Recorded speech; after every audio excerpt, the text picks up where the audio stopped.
আসসালামু আলাইকুম রহমতুল্লাহি ওবরকাতুহু।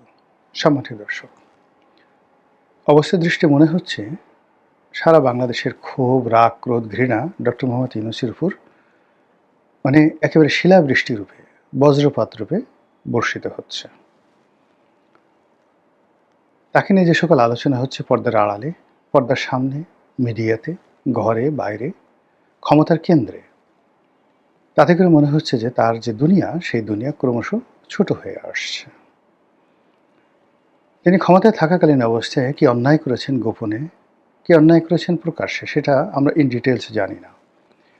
বাট যে বিষয়গুলো একেবারে জনসম্মুখে প্রমাণিত, সেটি হলো তার সম্পর্কে সাবেক প্রধানমন্ত্রী শেখ হাসিনা যে মন্দ ধারণা পোষণ করতেন, তিনি আসলে তার চেয়েও মন্দ। এইটা মানুষের জনগণ এখন মুখে মুখে বলছে। ২ নম্বর হলো যে আমরা যারা সাধারণ মানুষ, তার পক্ষে সে ২০০৯ সন থেকে নয়, আমি তো আমার সেই ছোটকাল থেকেই কি বলবো, ৮১-৮২ সন থেকেই উনাকে রীতিমতো পুজো করে আসি। উনি ছিলেন আমার স্বপ্নের পুরুষ। আমি উনাকে প্রথম দেখি সম্ভবত ১৯৮০ বা ৮১ সনে। উনি আমার নির্বাচনী এলাকাতে গিয়েছিলেন। আমরা তখন স্কুলে পড়ি বা সেই। তো গ্রামীণ ব্যাংকের একটি শাখা উদ্বোধনের জন্য উনি গেলেন ৮০ সনে সম্ভবত, আমার মনে নাই। কিন্তু ওই স্মৃতিটা আমার মনে আছে এবং সেটা নিয়ে আমি একটা অসাধারণ একটা লেখা লিখেছিলাম। উনাকে নিয়ে আমি দুটো লেখা লিখেছি, একটা নয়াদিগন্তে, একটা বাংলাদেশ প্রতিদিনে। তো এই দুটো লেখা পড়ার পরই উনি আমাকে টেলিফোন করে ধন্যবাদ জানিয়েছিলেন এবং বলছেন যে, রনি, আপনি আমার সম্পর্কে যা লিখেছেন আমি নিজেও এরকমভাবে লিখতে পারতাম না, এবং আপনি আমাকে যেভাবে ফুটিয়ে তুলেছেন, আমার গ্রামীণ ব্যাংক, আমার ডক্টরেট ডিগ্রি, আমার সব কিছু, আমার কাছে মনে হচ্ছে যে আসলে আমি এইরকমই, এভাবে ফুটিয়ে তুলেছেন। এবং উনি এই বইগুলো আবার কম্পাইল করেছেন। এই লেখাগুলো আমাদের যারা বিভিন্ন সময় ওনার লেখা বা ওনার সম্পর্কে যত লেখা আছে, সেই লেখাগুলো কম্পাইল করেছেন। কম্পাইল করে ওর মধ্যে আবার একেবারে শীর্ষ জায়গাতে আমার ওই লেখাগুলো উনি ছাপিয়েছেন। ছাপিয়ে আবার ওই বই আবার আমার কাছে তিনি পাঠিয়ে দিয়েছেন। তো তার যে সেক্রেটারি লামিয়া মোর্শেদ, তো লামিয়া ওনার প্রথমে লামিয়া টেলিফোন করতেন। উনি লামিয়ার সঙ্গে লামিয়া ওনার সঙ্গে আমার কথা বলিয়ে দিতেন। কিন্তু পরবর্তীতে উনি সরাসরি ডাইরেক্ট ওনার ফোন থেকে আমাকে টেলিফোন করতেন। তো বোঝার চেষ্টা করুন যে তার সঙ্গে আমার কী পরিমাণ সম্পর্ক ছিল ব্যক্তিগতভাবে। তো যার জন্য তিনি যখন এই সরকারের প্রধান হলেন, I was happiest man in the world. ওনার জন্য শেখ হাসিনার সাথে আমার সম্পর্ক খারাপ হয়েছে। ২ নম্বর হলো ওনাকে আমি খুব ভালো জানতাম। আমি মনে প্রাণে চাইতাম যে উনি খুব ভালো করুন। উনি একবার একটা লেখা লিখেছিলেন অনেক আগে, অসাধারণ একটা লেখা লিখেছিলেন। সেই লেখাটা ছিল যে, আমি যদি দুর্নীতি দমন কমিশনের চেয়ারম্যান হতাম। তো দুর্নীতি দমন কমিশনের চেয়ারম্যান হলে তিনি কি করতেন, সেই কথাগুলো লিখেছেন। আমি বহুবার সেই লেখাগুলো পড়েছি। আর সেটা দ্বারা তখন থেকে আমার মনে হতো যে না, এরকম মানুষ দুর্নীতি দমন কমিশনের চেয়ারম্যান নন। উনি যদি বাংলাদেশের প্রেসিডেন্ট, বাংলাদেশের প্রধানমন্ত্রী হন, তাহলে দেশ পাল্টে যাবে। তো সেই স্বপ্ন আমি ধারণ করতাম। এমনকি আমি যখন এমপি হলাম, আমি আওয়ামী লীগের এমপি হওয়ার সত্ত্বেও আমার একটা স্বপ্ন ছিল যে এই বাংলাদেশে যদি ডক্টর মোহাম্মদ ইউনূস কোনোদিন প্রধানমন্ত্রী হন, কোনোদিন রাষ্ট্রপতি হন, এই দেশের ব্যাপক পরিবর্তন হবে। আর এমপি হওয়ার আগে তো উনি ছিলেন একেবারে স্বপ্নের রাজপুরুষ। ব্যক্তিগতভাবে তার সঙ্গে আমার কিছু হয়নি টিল নাও। আমি তার দ্বারা ক্ষতিগ্রস্ত হইনি। তার কাছে আমার কোনো কনসিডারেশন নেই, কোনো চাওয়ার নেই, কোনো পাওয়ার নেই। আমার কাছে তার কোনো চাওয়া পাওয়ার নেই। কিন্তু কি হলো, ওই যে যেহেতু তিনি স্বপ্নের পুরুষ, আমি চেয়েছিলাম যে তিনি খুব ভালো করুন, তিনি মাহাথির মোহাম্মদ হন, তিনি বাংলাদেশের অ্যাটলিস্ট এখন যে মালয়েশিয়ার বর্তমান প্রধানমন্ত্রী রয়েছেন আনোয়ার ইব্রাহিম, তিনি তার পর্যায়ে হন। তারপর বারাক ওবামার মতো তার দ্যুতি ছড়িয়ে পড়ুক। বাংলাদেশ খুব বড় কিছু না হোক, কিন্তু গণতন্ত্রায়ন, তারপরে শিক্ষা, এরপরে সংবাদপত্রের স্বাধীনতা, এরপরে গ্লোবাল অ্যাসপেক্টে আমাদের যে মান মর্যাদা, এই জিনিসগুলো বাড়ুক। মানে খুব বেশি তার কাছে চাওয়া ছিল না। আমি চাইতাম উনি ৫ বছর না, উনি আসলে ১০টা বছর থাকুক এবং উনি ক্ষমতায় আসবেন, ৫ বছর ক্ষমতায় থাকবেন। এই ব্যাপারে রাজনৈতিক দলের যে শীর্ষ পর্যায়ের নেতাদের সঙ্গে আমার যতটুকু আলাপ আলোচনা হয়েছে, সেটা ধরেন ২০২১, ২২, ২৩ সনে আমি যাদের সঙ্গে কথা বলেছি, আমি এই একই কথা বলেছি।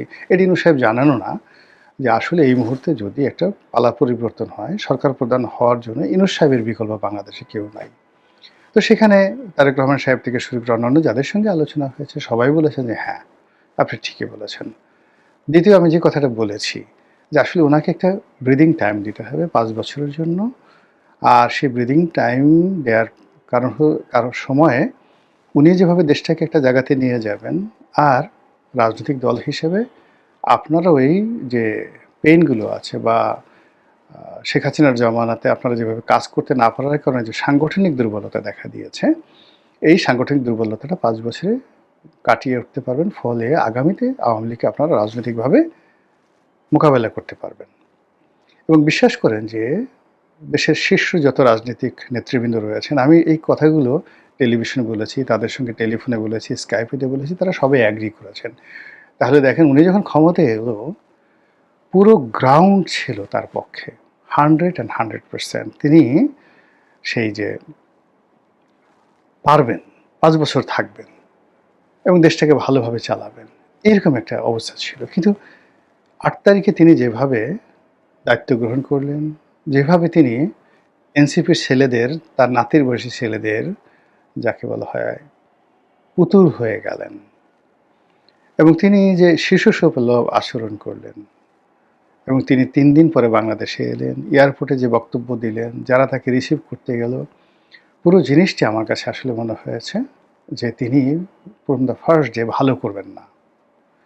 এটা যেমন মনে হয়েছে। দ্বিতীয় আমার আরেকটা আশঙ্কা হয়েছিল। সেটি হলো যে রাজনৈতিক দলের যারা নেতৃবৃন্দ, আপনি চিন্তা করেন ছোট দলের নেতা, বড় দলের নেতা, ছাত্র নেতৃবৃন্দ সবাই মিলে ক্যান্টনমেন্টে দেখা করতে গেছেন জেনারেল ওয়াকারুজ্জামানের কাছে। ইট ইজ রং সিদ্ধান্ত। ক্যান্টনমেন্টে যাওয়ার আগে এর কারণ হলো তখন তো ক্যান্টনমেন্ট রাজনৈতিক সহযোগিতা তাদের দরকার। ক্যান্টনমেন্ট দিক না সেনা শাসন, তাতে কিছু আসে যায় না। ক্যান্টনমেন্টে বঙ্গভবনে যাওয়ার কোনো প্রয়োজন ছিল না। রাজনৈতিক দলগুলো বসবে, ছোটরা বড়রা একসাথে বসবে, ঠিক নেপালের বালেন্দ্র সাহাদেবের মতো মানে তারা ঐক্যমত্য হবে। তারপরে শেষে তারা নিজেরা সুশীলা কার্কির মতো কাউকে মনোনীত করবে এবং বলে দেবে যে রাজনৈতিক দলগুলো এতদিনের জন্য আমরা আপনাকে ক্ষমতা দিলাম।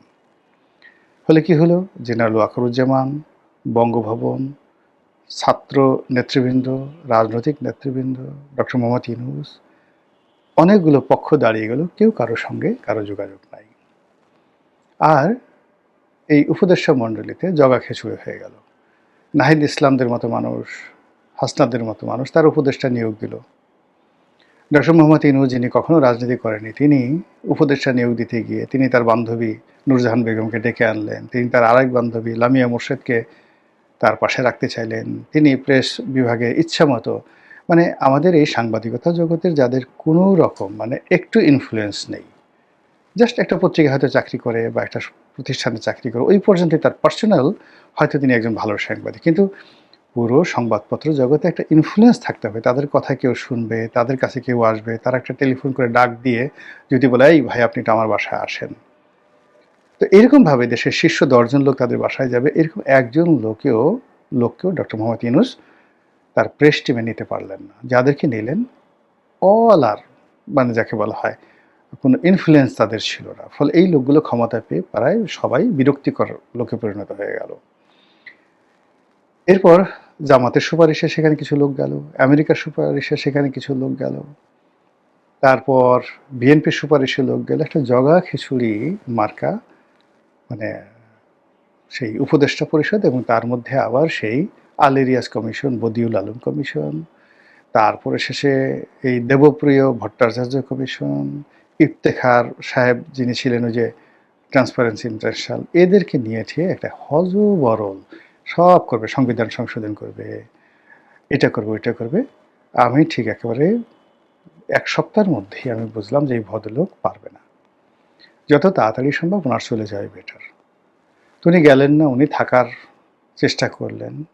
আর ওনার যে সমস্যাগুলো যেগুলো ছিল, ধরুন ওনার মামলা ছিল, মোকদ্দমা ছিল, এগুলো যদি উনি সরিয়ে নিতেন, এগুলো আমরা কিছু মাইন্ড করতাম না, এগুলো স্বাভাবিক ব্যাপার। কিন্তু অর্থনৈতিক যে বিষয়গুলো, যে বিষয়গুলো তিনি করেছেন, ফাইন্যান্সিয়াল যে বিষয়গুলো করেছেন, একটা বিশ্ববিদ্যালয় নিয়েছেন, একটা ম্যান পাওয়ারের লাইসেন্স নিয়েছেন, গ্রামীণ ফোনের যে টাকাগুলো, যে ডিভিডেন্ডগুলো, অর্থাৎ গ্রামীণ ফোন যেখানে তারা শেয়ার হোল্ডারদেরকে ডিভিডেন্ড দিতে পারছে না, যেখানে তাদের ১২০০ কোটি টাকা ডক্টর মোহাম্মদ ইউনূসকে তারা দেবে, এই টাকা তাদের ছিল না, সেই টাকাগুলো তিনি তার অ্যাকাউন্টে নিয়ে নিয়েছেন।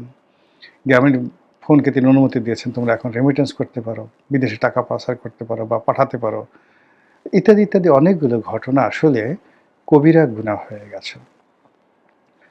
এর মধ্যে আইন শৃঙ্খলার অবনতি, মব, এরপর সাম্প্রতিক সময়ে যে হাম নিয়ে যে ঘটনা, মানে এই যে এখন শত শত শিশু মারা গেছেন, হাজার হাজার শিশু আক্রান্ত, এবং এটা এত, যাকে বলে এই হাম যে রোগটি, এটা শিশুদের মধ্যে এটা এতটা দ্রুত বিস্তার লাভ করে যে করোনার চাইতে এটা প্রায় অলমোস্ট, করোনার যে বিস্তার লাভের ক্ষমতা যদি 70% হয়, এটা 90%, করোনার চেয়ে দ্রুত বিস্তার লাভ করে। ফলে এই হামটা যে আসলে কোথায় গিয়ে থামবে এবং আরও কত শিশু মারা যাবে, কত শিশু আক্রান্ত হবে, উই ডোন্ট নো। এবং এই যে হামটা যে বাড়লো, এটা ওনার যে দায়িত্ব অবহেলা বা অনভিজ্ঞতা তা নয়, এটা উনি যে কাজগুলো করেছেন যতটুকু আমরা জেনেছি রীতিমতো ক্রাইম করেছেন। এই হামের টিকা ইউনিসেফ, জাতিসংঘের যে ইউনিসেফ, তারা সরবরাহ করত। সেই ইউনিসেফকে বাদ দিয়ে তিনি বেশ কয়েকটা প্রাইভেট কোম্পানিকে কাজ দেওয়ার চেষ্টা করেছেন, নিঃসন্দেহে তার নিজের লোকজনকে দেওয়ার চেষ্টা করেছেন, এবং সেটা তিনি পারেননি।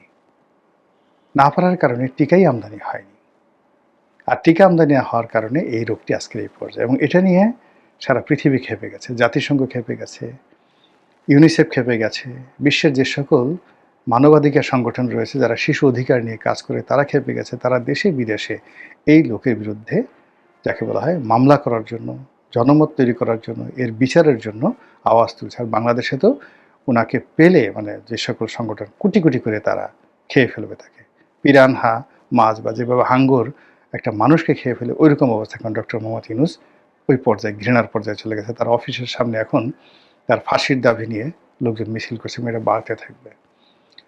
এর বাইরে তার এবং তার যারা আপনজন লোকজন ছিলেন, এদের সবার বিরুদ্ধে দুর্নীতির পাহাড় সমান অভিযোগ। ওই যে যে লোকগুলো ছিল, একটা লোক ছিল যোগাযোগ উপদেষ্টা, আমি ভালো জানতাম এই লোকটাকে, কথাবার্তা অনেক সুন্দর বলতেন। এখন সবাই বলছে সত্যমিত আল্লাহ জানেন, বয়স্ক মানুষ, বুড়ো হয়ে গেছে, দাড়ি চুল পেকে গেছে। ফয়জুল করিম, প্রথম আলোর সৃষ্টি, ওখানে কলাম ঠলাম লিখতেন। তো সেই ভদ্রলোককে আমি মনে করতাম যে এটা বোধহয় বাংলাদেশের একটা সবচেয়ে সর্বকালের সেরা একজন অনেস্ট মানুষ। এখন দেখা গেল তার জমানাতে যোগাযোগ মন্ত্রণালয়, তার জমানাতে জ্বালানি মন্ত্রণালয় যে পরিমাণ লুটপাট হয়েছে, একমাত্র জ্বালানি মন্ত্রণালয়ে ৩৫,০০০ কোটি টাকার লুটপাট হয়েছে।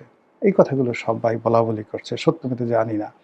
তো জ্বালানিতে যদি এই অবস্থা হয়, যোগাযোগে কত হয়েছে? কোনো কাজ, একটা ছোট রাস্তা মানে মেরামত করার সে সামর্থ্য তার ছিল না। খালি মিষ্টি মিষ্টি কথা বলতেন। ডক্টর মোহাম্মদ ইউনূস যেভাবে মিষ্টি মিষ্টি কথা বলতেন, এই লোকটা গাল ফুলিয়ে সন্দীপ বাড়ি সেভাবে কথাবার্তা বলতেন। কিন্তু কোনো একটা পত্রপত্রিকা দেখে একটা রাস্তা উনি গিয়ে মেরামত করিয়েছেন এই 18 মাসে, এই ঘটনা ঘটেনি, কোনো ঘটনা ঘটেনি। কিন্তু তার জামানাতে ওই মন্ত্রণালয়গুলো, উনি এর সাথে জড়িত না জড়িত আল্লাহ জানেন, আর উনি ওনার কপাল জানেন, কিন্তু ওই মন্ত্রণালয়গুলোতে যে দুর্নীতি যেভাবে বেড়েছে, খালি জনপ্রিয়তা, যে এই আমি এত টাকা কম দিলাম, এই প্রকল্পের ব্যয় কমিয়ে দিয়েছি, এখানে এই কাজ করেছি, এই সকল গাল ভরা গল্প। কিন্তু দুর্নীতি ব্যাপক হারে বেড়েছে, কিন্তু কোনো কাজ হয়নি। আমি যেহেতু, উনি তো মানে 5টা বছর আমি বৃহত্তর যোগাযোগ মন্ত্রণালয়ের সংসদীয় কমিটিতে ছিলাম, ফলে উনি কি কাজ করতে পারেন, তারপরে ওনার সীমা পরিসীমা কী, দুর্নীতির কী, এই জিনিসগুলো আমার বলতে গেলে মুখস্থ। ফলে কাজে এই জিনিসগুলো যখন ওনার ক্ষমতা চলে যাওয়ার পরে ওনার সম্পর্কে শুনছি, বা ওনারকে আমি খুব ভালো জানতাম, ওনার পক্ষে অনেক কথাবার্তা বলেছি, কিন্তু শেষের দিকে যখন তার বদনাম ক্ষমতার শেষের দিকে ছড়িয়ে পড়লো, আমি ভীষণ রকম আহত হলাম। তো এইভাবে একইভাবে আরও অনেক কয়েকজন উপদেষ্টা, যারা দুর্নীতি করবে, যারা সরকার থেকে এই পদপদবি ব্যবহার করে লাইসেন্স নেবে, ব্যবসা বাণিজ্য করবে, কমিশন নেবে, দেশ বিদেশে টাকা পাচার করবে, এই জিনিসগুলো স্বপ্নেও আমরা কল্পনা করতে পারিনি, কিন্তু সেই কাজগুলো হয়েছে। এবং সেই কাজগুলো হওয়ার পরে তারা আবার এই তারেক রহমান সাহেবের জমানাতে আবার সংগঠিত হচ্ছে। সবচেয়ে ভয়ঙ্কর ব্যাপার হলো যে ওই যে ডিপ স্টেট পলিসি, তারা প্রথম মাসখানেক তারা চুপচাপ ছিল, এখন তারা আবার দৌড়াদৌড়ি করছে, আবার কথা বলছে, আবার তৎপরতা বাড়িয়েছে। ফলে কি হলো, সরকার এবং এই ইনুস বাহিনী, তার সঙ্গে সঙ্গে তার মব বাহিনী, তার সঙ্গে সঙ্গে তাদের ডিপ স্টেট বাহিনী, তারা সব একেবারে প্রতিটা পক্ষ দাঁড়িয়ে গেছে। দাঁড়িয়ে গেছে আন্ডারওয়ার্ল্ড, দাঁড়িয়ে গেছে সেই জঙ্গিবাদ, এবং সরকারের যে সকল হঠাৎ বন্ধু তৈরি হয়েছিল সেই বন্ধুরাও সরকারের পেছন থেকে ছড়িয়ে পড়েছে। ফলে আমরা আবার একটা মাঝখান ন্যায় একটা অবস্থার মধ্যে পড়ে গেছি, যেখানে কোনো সেন্ট্রাল কমান্ড নেই কোনো কিছুর। এবং সেই কমান্ডের মধ্যে ডক্টর মোহাম্মদ ইউনূস, তিনি আবার পড়ে গেছেন, তার লোকজন পড়ে গেছেন। ফলে এত ঘৃণা, এত ক্রোধ, এত বিশৃঙ্খলা, এত অস্থিরতা, সেই অস্থিরতার মধ্যে যে কখন কি হয়ে যায় এটা আমরা বলতে পারছি না। মহান আল্লাহ আমাদের সবাইকে হেদায়েত দান করুন, হেফাজত করুন। আসসালামু আলাইকুম ওয়া রাহমাতুল্লাহি ওয়া বারাকাতুহু।